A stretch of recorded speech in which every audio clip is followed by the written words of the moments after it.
Welcome back, everyone, to the Victory Road World Cup of Pokemon VGC. I'm here by Ashton. Of course, what would a finals preview broadcast look like if we didn't throw in a little bit of fun battles in there? Of course, that's why we're all here, right? We love seeing Pokemon battles. We love seeing people compete against each other, play against each other. So that's why we're here. Ashton, how are you feeling, especially after the interviews and everything else we got to see? Yeah, so I think this is a really funny, great time to have some showcase battles because this is one of those, hey, you're a caster, but like, let's see what you got. How'd you get here? Can you play too? What do you? And now they do have some interesting teams, which we are going to get to here in a second. But I think it'll still be a good showcase of skill, at least a good match amongst friends here in the casters circle here. So yeah, I'm looking forward to it. I think it's going to be really something. Yeah. Oh, thought we were. Oh, there we go. Yeah, we have. Okay. There you go. Okay. No, so we got Thaison here on the other side. Sorry, Ash, I didn't mean to cut you off, by the way. But yeah, we have Thaison over here, obviously having casted on the World side stream, the Pokémon VGC live tournament caster, and of course, the 3 times World Cup caster. But if you guys are curious about what the theme of today's battles are, we're going to actually be seeing the colors of the Australian flag versus the colors of the Spanish flag. So it's going to be a pretty cool theme in general. Over here, so let's take a look at Tyson's team first. So Thaison is using a team with Ogerpon, Shenpao, Salamence, Glamora, Thundurus, and Metagross. And I feel like for you and me, Ashton, it's almost like a bit of whiplash, right? You're like, oh my god, Metaments in like big 2025, right? But it's back. It's back.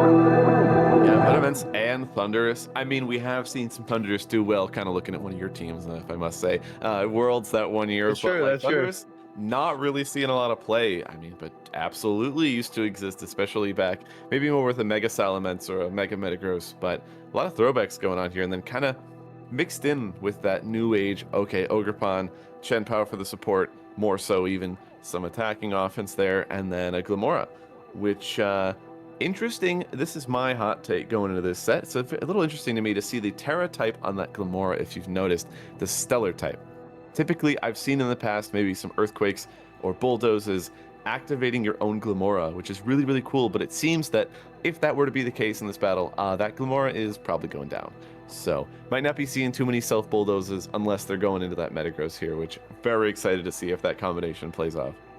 Absolutely, and I think another big thing to see here as well. It's like I mean, I'll be honest. I'm so excited to see this Metagross with the Bulldoze. I really hope it goes off. Like, it's been so long since I've seen this interaction, so it'd be really cool to see. But that being said, we can move on to our second team here.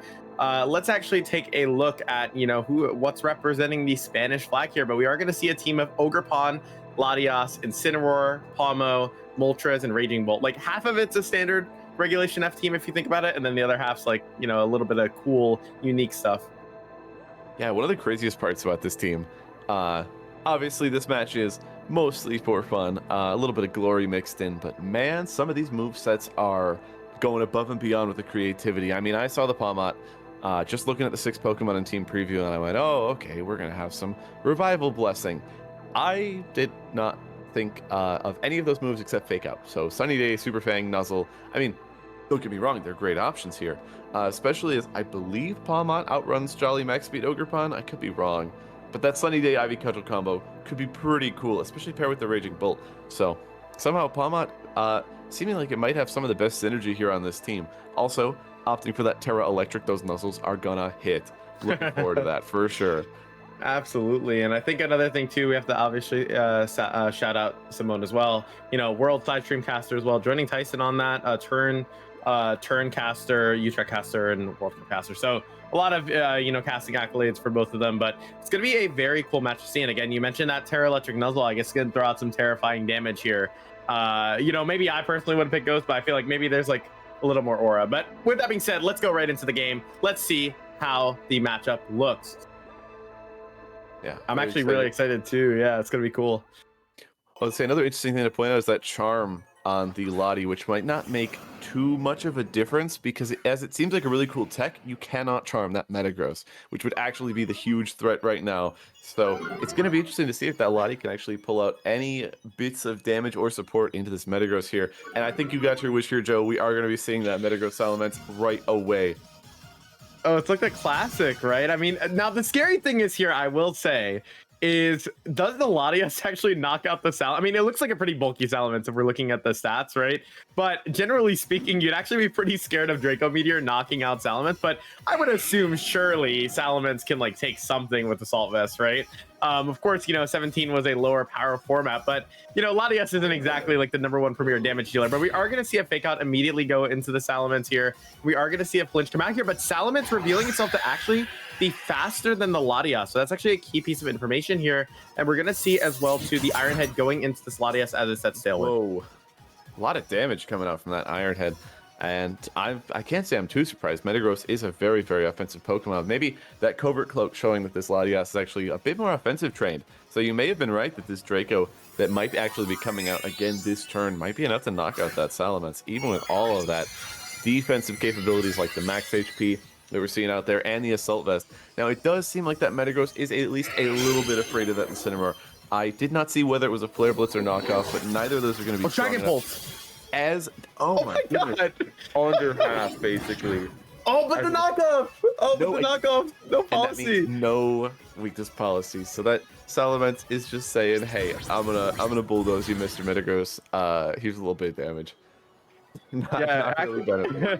Yeah, it's like the worst feeling ever, right? It's like, oh yeah, I'm about to get this weakness policy off, and just never goes off. It's funny actually because had Thaison chosen not to actually go for that Terra, the knockoff would have procced the weakness policy, right? So it would have actually been able to go for that Earthquake, but obviously in this case now, you have a Metagross that isn't boosted. It's still scary though. Like Metagross is definitely still scary here. But what you have to be most concerned about now is the fact that like Latias and Incineroar can maybe double Metagross and get a knockout. Of course, Metagross is bulky, but yeah, I was also really impressed by that Salamence being able to take that hit so well from Dragon Pulse.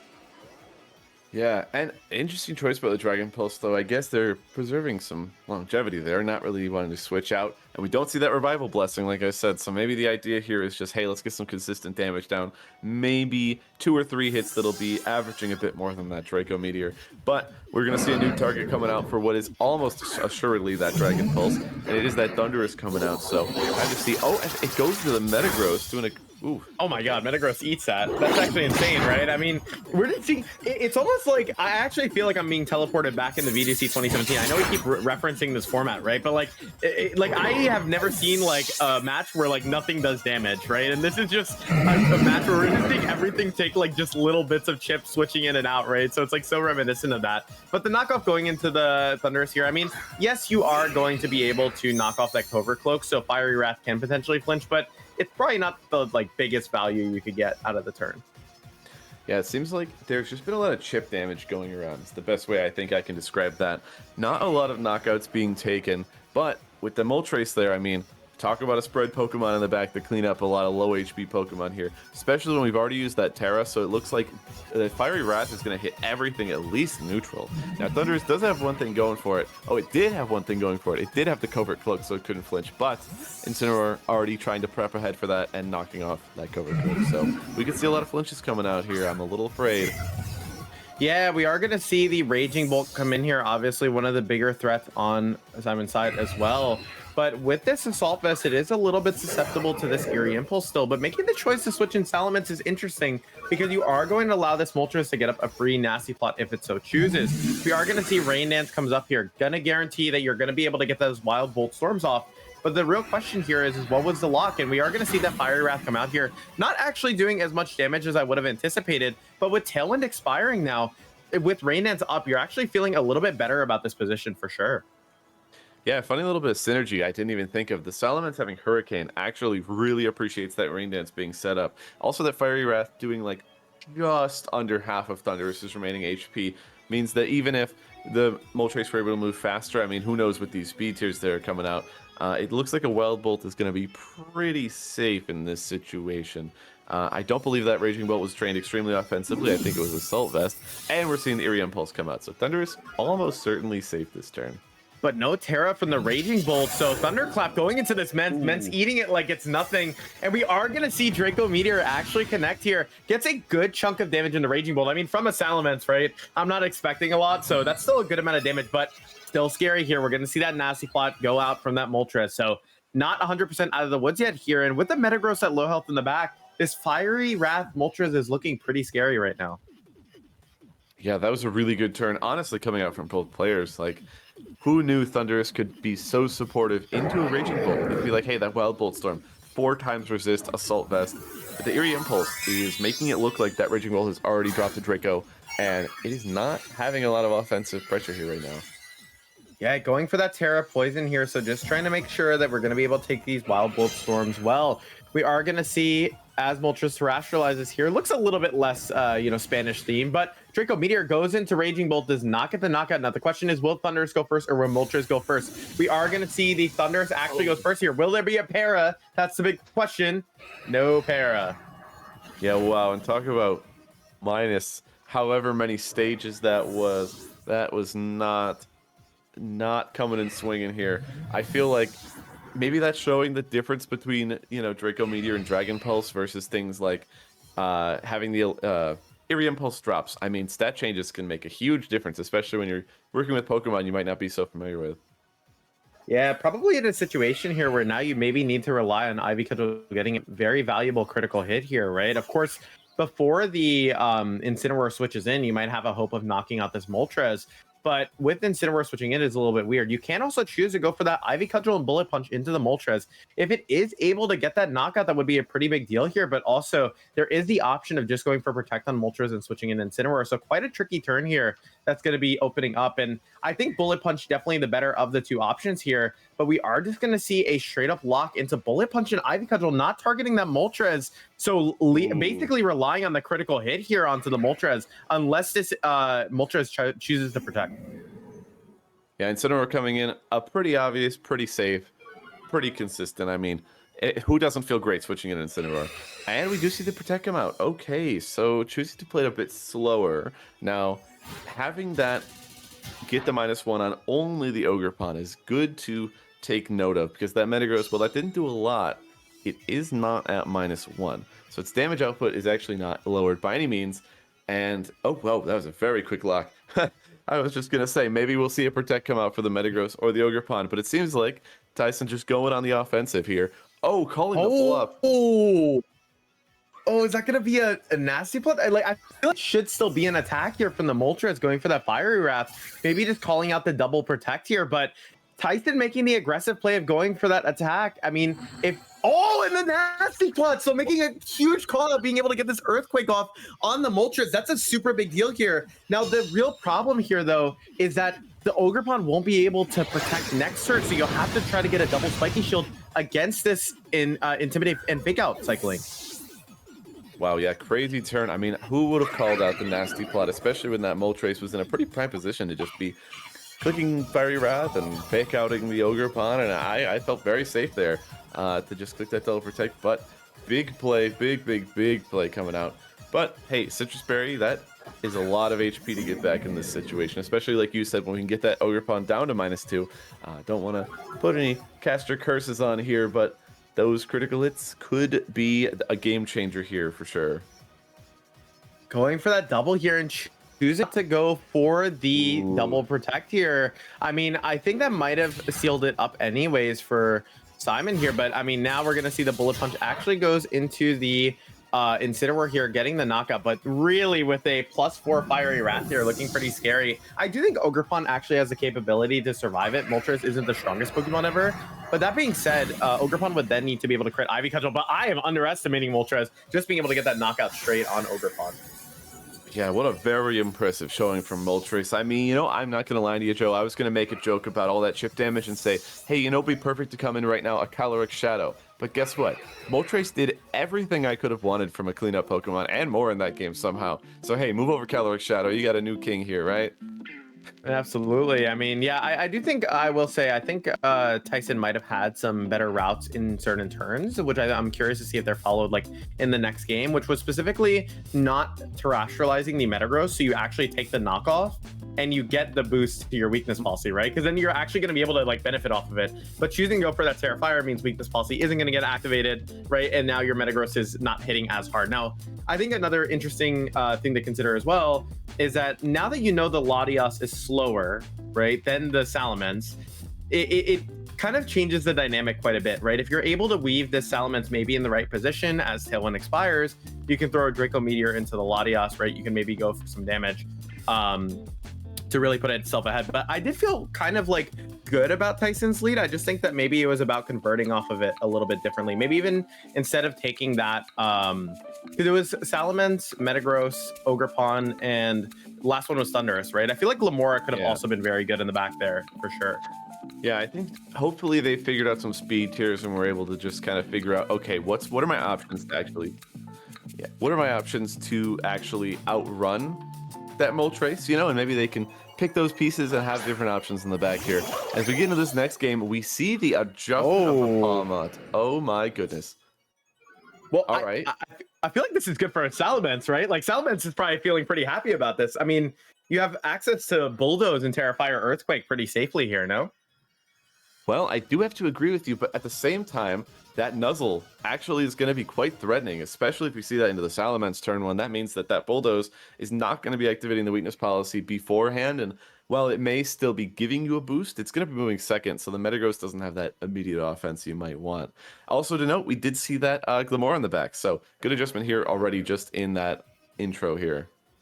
Oh my god, imagine being able to catch that fake out, get up those toxic spikes, and then be able to re-switch back into that Salamence could be really good here. But we are going to see, thinking about locking into that, you know, Terrafire and Iron Head, but I think Protect being the slightly safer route here. But if you want to break the Focus Sash on the Palmo, it makes a lot of sense, right? You're going to be able to actually threaten it with Earthquake the next turn. It's going to protect you from Ogerpon, and it's allowing you to take a little bit more of a proactive turn. But we are going to see Ogerpon just goes directly for the switch here, so opting to just go for bring in that Moltres, which was incredibly good in the previous game, right? And we are going to see this Terrafire come out here. So the real question is, what did Palmo decide to target? Did it decide to go for that fake out into the opposing Salamence slot, or did it choose to stop Metagross from attacking? Yeah, a great switch out, I believe, on the Ogerpon side. Just saying, like, hey, I don't want to be at -1. I don't believe that this Ogerpon had Swords Dance, so not a lot of ways to get out of that -1. As we do see the fake out in the Glimmora, so that Ogerpon will not be coming in without getting poisoned anymore, so definitely shortening its lifespan there. And the Iron Head coming out just for some consistent damage. Now, especially if we do see another Poison Terra possibly on that Moltres, these Earthquakes are going to be looking really, really nice. But you definitely got to make sure you don't let that Moltres get a little too out of hand. Though I do believe having some really good type coverage right now, it's going to cover does it Terra, does it not Terra, and you have some pretty straightforward plays here. Yeah, I think something interesting to note here as well is like the Metagross isn't necessarily in a bad position here, but you have to make a choice of whether or not you're willing to use up some of its HP on a Pokemon that's going to be very valuable with dealing with that Ogerpon in the back, especially with how hard it walls it out with that typing, right? But we are going to see Salamence choosing to switch in here, so using up that Intimidate switch that you might have been able to use later, and in front of a Pokemon that's not particularly threatening any big damage with physical attack. But we are going to see the Thrascralization come out here from the opposing side, likely on that Moltres to be able to take that Meteor Beam. And we're probably going to be seeing a Nuzzle come out into this Glimmora to try to maybe stop it from being able to get that Meteor Beam off. But do you think that this is a slightly better position for Thaison now, especially with the fact that you are able to fire this off and Glimmora actually moving first? Yeah, it could be a difference versus Modest versus Timid, and maybe even though that Palmot is Satch, maybe it's prioritizing a little more on the bulk side rather than the offense side.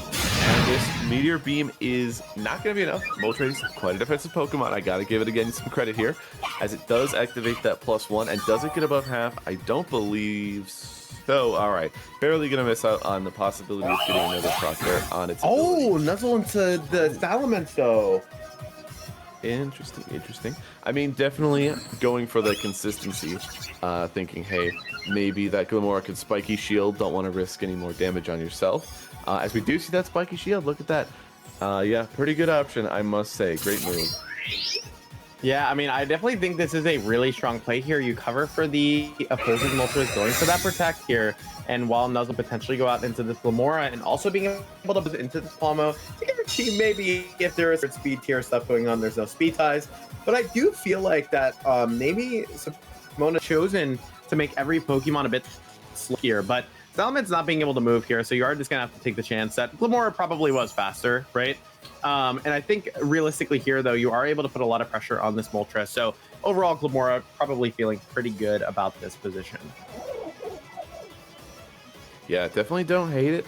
I'm still quite shocked, to be completely honest, that the Glimmora was faster than the Palmon. I thought I had this matchup figured out, and maybe Simone, sorry, I'm that pronouncing. Maybe they thought this matchup was figured out too, but now seeing that switch up here, we're just gonna see the knockout on the biggest threat coming out right now. So it's gonna be in their court to see if they can get some other offense, maybe a secondary sweeper in front of that ogre farm. Maybe this muzzle might be a way to get that started, especially with that crit. Told you that Terra electric damage, you know, can be big.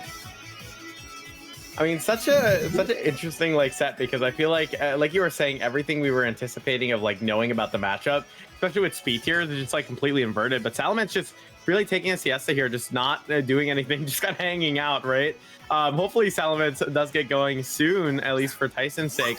But we are going to see the Ogre Pawn come back in here. So not the worst position ever for Ogre Pawn, but probably not the most preferred either. Realistically here, because you've used Terra on the Moltres, you aren't going to be able to use it offensively on this Ogre Pawn.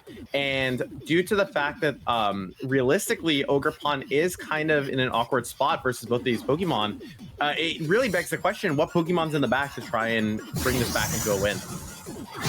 Wow, another interesting speed interaction. You really think you know a team, man. I was waiting for that sunny day Ivy Cudgel to come out, and then now it's just flipping it on its head again. I hate to say that there may be a small chance that the Pokemon are not EV trained right, but hey, never want to assume too much.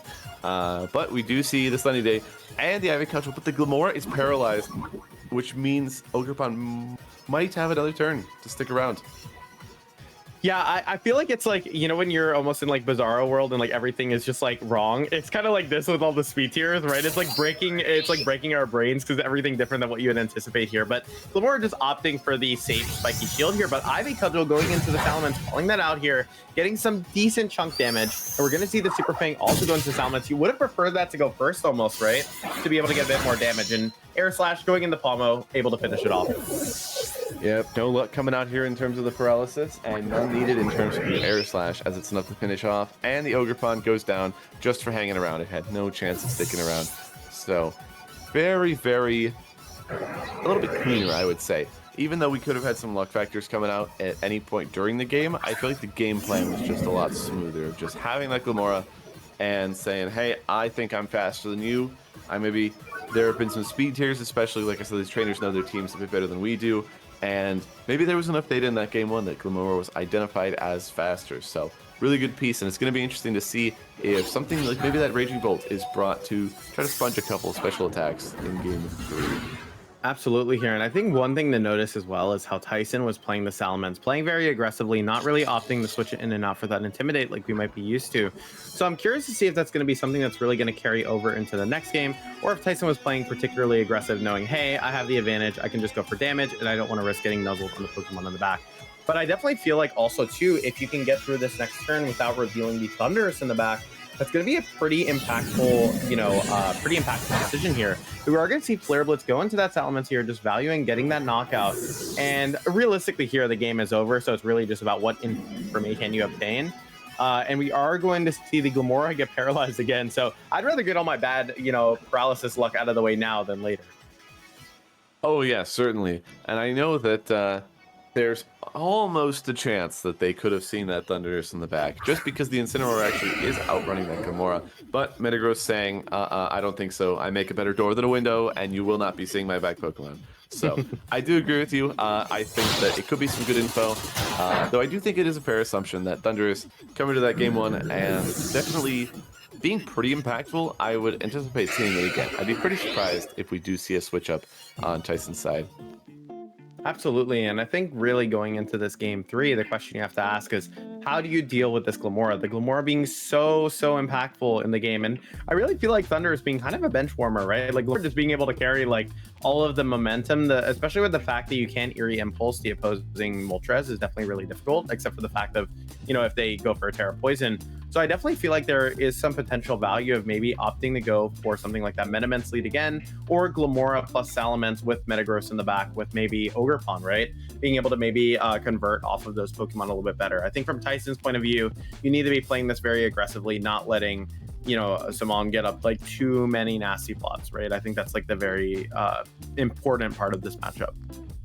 Yeah, and in a sentence I've never said before, maybe the Thunderous is useful because it has Rain Dance to beat the Palmot Sunny Day. Yeah. Yeah, right. That's kind of where my No, mind's at. I'm like, okay, I can see that you have some justification, because if that Sunny Day does get out of hand, I mean, it does power up that Ogerpon, but as we've seen, maybe those speed interactions will actually not make that as useful as we may have previously thought. So maybe now, Thaison, seeing that those speed tiers actually don't interact like we thought they did, they may leave Thundurus on the bench, because I do think you may be right. It definitely could be pulling a little bit more weight, especially with those new prankster dark type adjustments.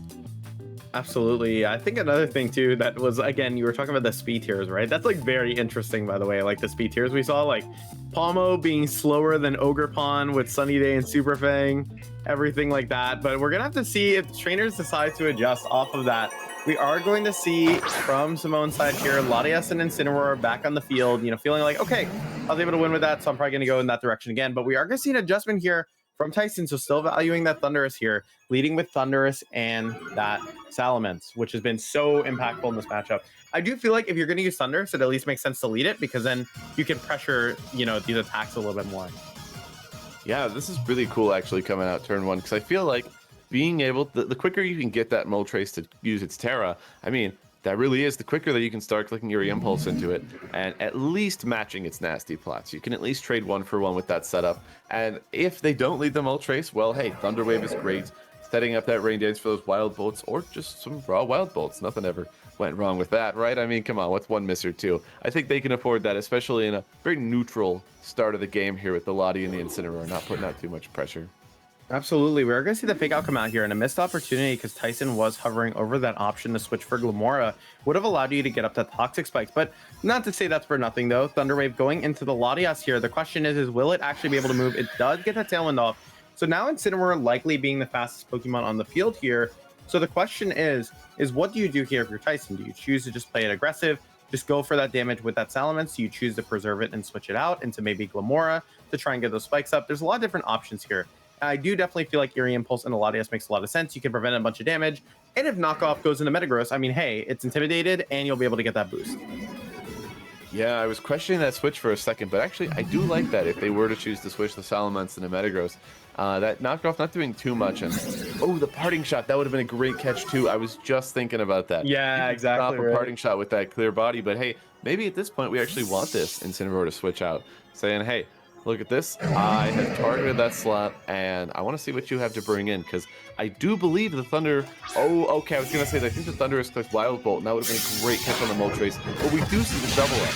So, even though they're at -1, that Draco's doing pretty good damage onto an Assault Respiration Bolt. Yeah, I think you're still getting some value here. Of course, you're kind of trading a kind of equal amount of damage here. I think it is important for you to try to conserve your Salamence health, at least so that you can use it later in the game. But that being said, if it's something like Moltres in the back, right, Salamence being one of the more expendable options, Eerie Impulse into the Raging Bolt here looking like a great option, though, maybe with a switch to Metagross, especially since there's not really any particular moves coming out from the opposing side that are threatening it. If Incineroar chooses to switch back in, like, what's the worst drawback, right? Like, it can intimidate you, so it can maybe pressure a knockoff into you, but then give you weakness policy, and it allows you to cycle your Intimidate. So it definitely feels like Thaison right now is in a bit more control, and that Simone was forced to bring in that Raging Bolt out of fear of getting Wild Bolted, right? Yeah, and I mean, I think that was a really smart switch and a smart double up. I think both trainers netting pretty neutrally. I do believe if you brought in that Moltres, you probably were worse for wear than bringing in that Raging Bolt. So I'm pretty satisfied with how that turn went. Now, I am a little afraid if we see a Snarl come out here, this would be the freest weakness policy ever. Even more free than your own Bulldoze, because this is going to be at -2. So we're hoping right here for Thaison we do see that Snarl, but it is a Thunderbolt. So, wow, -2, that is a lot of damage. I was not expecting that. I don't know about exactly, right? Like, that was kind of crazy. I was expecting a little bit less, but I mean, you know, it's still not the worst position here. I mean, you can consider whether or not you want to play aggressive with this Metagross here. Now, the real question is do you choose to commit Terra to it? Do you choose to protect? And I think choosing to not Terra and to attack is a pretty aggressive play here, right? You are opening yourself up to taking a ton of damage, but we are just going to see Fake Out go straight into the Metagross, trying to cover pre and post Terra, and we are going to see Thunderbolt go into the Metagross, so just getting this consistent amount of chip. Wild Bolt coming out here, it is going to avoid that Incineroar, so basically doing nothing to Raging Bolt here, right?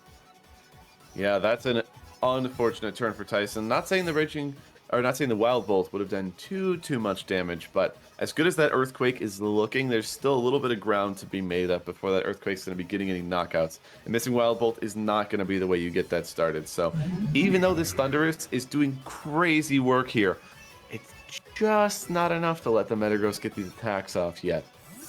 Yeah, I definitely think here, even with one big Earthquake, could be a really big deal here. But we are going to see the Raging Bolt choose to switch back into the Latias, maybe going to try and get that speed control back. We are going to see the Rain Dance come up here. So from now on, Wild Bolts are always going to be connecting in this, in this environment. But we are going to see Earthquake come out here, probably going to get a meaningful amount of damage into this Incineroar. Even if it does around half, you'd be pretty happy with the trade here. Getting a big amount of damage with that critical hit. I mean, wow, that is a really rough amount of damage to be taking. And now opening up a switch from Thaison's side into that scary Glimmora in the back, which has not been revealed. Not exactly the most ideal turn for Simonia.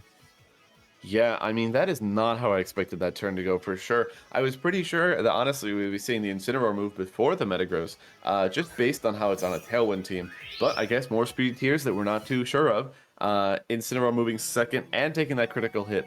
Now, I'm not certain if without the critical hit, Incineroar would have been in range of a Wild Bolt, but we can still see how one more connect would have been extremely impactful, especially if the turns still continue to play out just the same with those crits.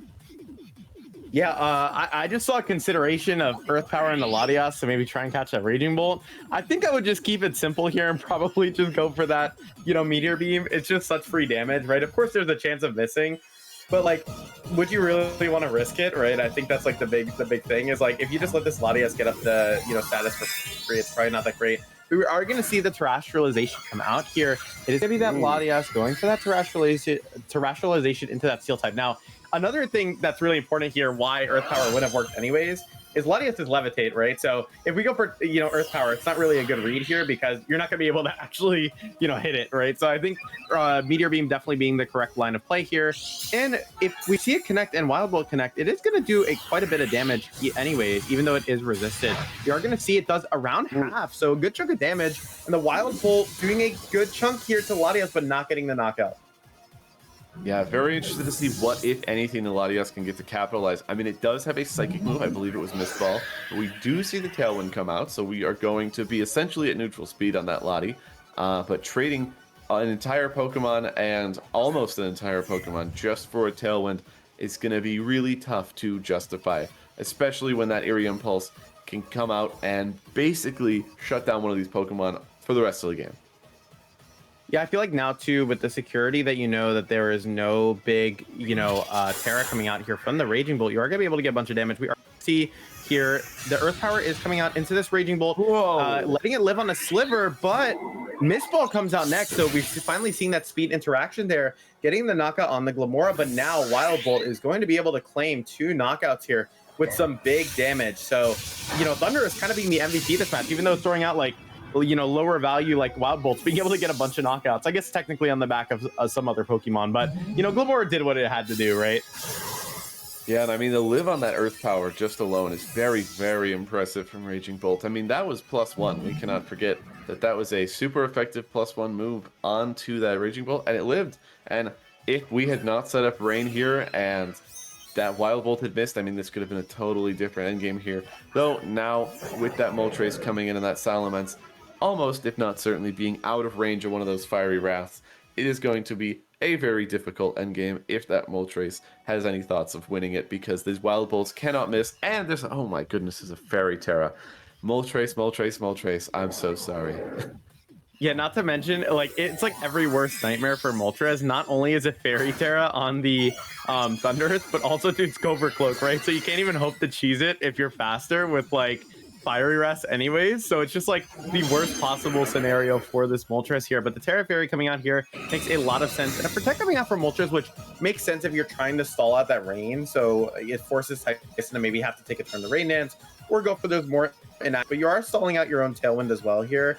I do think this is definitely a very difficult situation for Simone to come back from, especially with again, like, Fairy Terra, Thundurus, and Cobra Cloak here. Oh yeah, and I mean, one knockoff, let alone one other move, could have saved this battle, even giving it a chance to get those flinches. But yeah, Cobra Cloak, such a good item, is, if not with this confusion, by itself going to be securing this game. because it's single target, I mean, that is a lot of damage, as Moltres does hang on. So, hey, one more props to Moltres. I gotta say, that's impressive to live both those hits. But don't think it's going to be enough here for sure.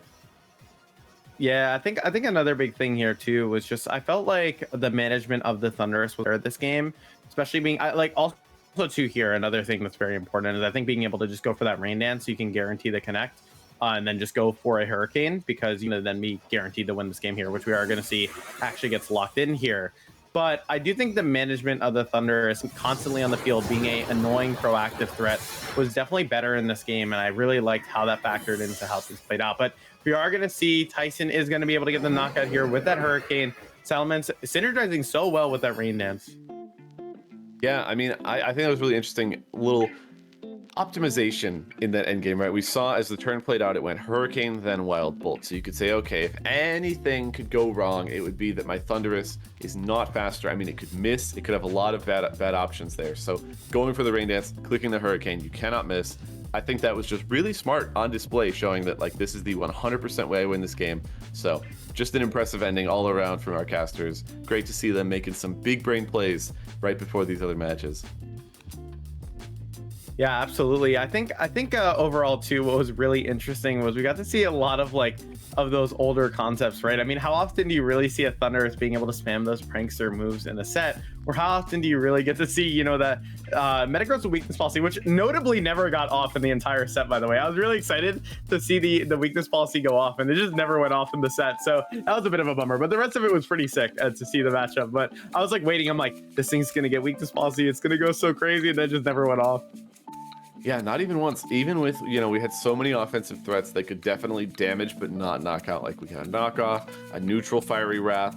Again, I'm pretty sure, don't have the team sheet in front of me, but I'm pretty sure there was coverage on that Raging Bolt in any form that definitely could have activated it. And obviously, their opponent doing their best to not activate it. I mean, that makes sense. Who would want to? But yeah, a couple of options, and I do agree. So sad that it never happened. But really cool teams, I think, in color alone, if not other ways, representing both teams really well. And really cool that we can get an opportunity like this. Yeah, absolutely. And one last question I think I have for all the, casters here, of course we have Simona and Thaison back here. Do we think that the result of this set is indicative of what we're going to see in World Cup finals? Because I think that's a really interesting question for all of us to maybe predict ahead of time. Who do we actually think is going to take it all home?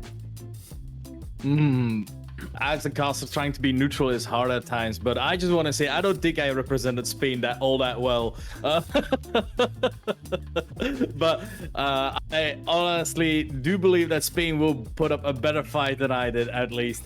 And if I'm allowed to be a little biased, I think I am going for Spain, but that is purely out of the sense that I'm European. And it's funny you say that as well, because I mean, you played Spain and you're rooting for them. Again, no bias, but if I had to pick one, I'd actually pick Australia because I'm the underdog. They're the underdog, so they would be their first World Cup win, unlike Spain. So that would be absolutely phenomenal to see. So I mean, playing Australia in the team in that caster battle worked out perfectly there. Absolutely. And the question is, Ashton, what do you think? Who do you think is going to be able to take the win between Spain and Australia? I haven't paying too much attention, and I must admit I'm a bit more of a stats guy when it comes to predictions like this.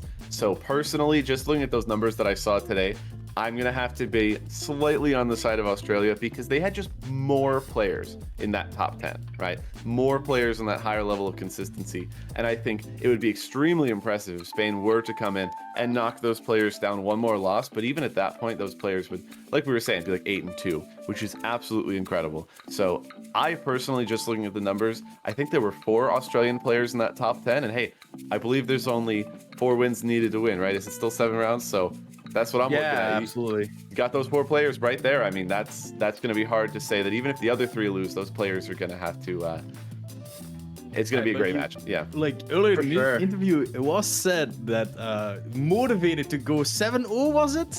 I'm just saying, if someone is willing to say that on an interview, that feels like they have the confidence behind it somewhat. So, you know, maybe point-wise the underdog, you know. Yeah, I feel like for for me, because it's an interesting question, right? When you see two teams in the finals, I think there's a lot of like, oh, like who do you think is just gonna win, right? And you like just look at the match results, you see like player versus player, but there's like a lot of dynamics at play, right? First off, like for example, do you have a player who's typically playing very aggressive, makes a lot of reads, versus a player who's very conservative and chooses to play like the most consistent options, like reliably, right? And then you have maybe players who both make really aggressive reads, so the sets can be like super volatile and go 2-0, and then also team choices, right? There's so much stuff at stake here, and I have to say one thing that I found a little bit more compelling and why I want to say Australia here is when I was looking at their team choices, even though there were a couple of players overlapping and using the same stuff on both teams, I felt that Australia was a little bit more experimental with what they were willing to bring, right? They were willing to bring teams that were a little bit better suited to their opponents, right? Now, Spain, of course, did mention that they were saving teams as well that they didn't want to use in the previous weeks, which is why there were some repeats. But I think this is a time where both teams have to put it all out on the table. But I have to give the slight edge to Australia. I feel like you're playing with the chip on your shoulder. You've had a really good season, and you've played overall like a ton of, like all the players have played a ton of weeks, right? And the ones who haven't played as many are still near undefeated, right? And on top of that too, I mean, we're gonna see some really important swing matches. I feel like every time you look at a World Cup week, there are always some matches you can pinpoint as being like those matches that tell you really where the momentum is, right? Of course, like the big, like, I guess showcase matches where you're seeing Alex Gomez versus Kieran Singh, right? Or you're seeing Yoav versus Tabia. I think those are all going to be really interesting to see. And I feel like those are really going to set the pace for the entire set. Yeah, absolutely. But I think that's it from all of us here at the VR pre-show. Hopefully you guys enjoyed this little segment of ours, but we'll see you tomorrow at 8 UTC.